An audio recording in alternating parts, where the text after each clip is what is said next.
100 unit திமுக கொடுத்தது கிடையாது. Madam Jayalalithaa madam இருந்தப்போ செஞ்சுட்டு போனது. ஸ்டாலின் சார் பதவி போன அந்த கடுப்புல அறிக்கையா விட்டு தள்ளிட்டு இருக்கிறார். என்ன பண்ணீங்க உங்களுடைய ஆட்சியில?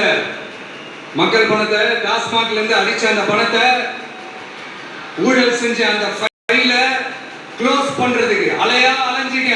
ஆனா இந்த விஜய் மக்களுக்கு தொந்தரவா இருக்கிற அதே டாஸ்மாக க்ளோஸ் பண்ணா.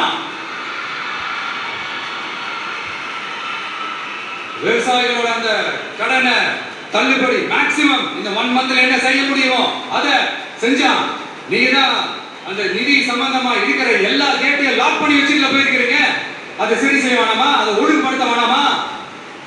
அதனால மறுபடியும் சொல்றேன், இந்த விஜய் பொய் சொல்லி ஏமாத்துறதுக்காக அரசியலுக்கு வரல.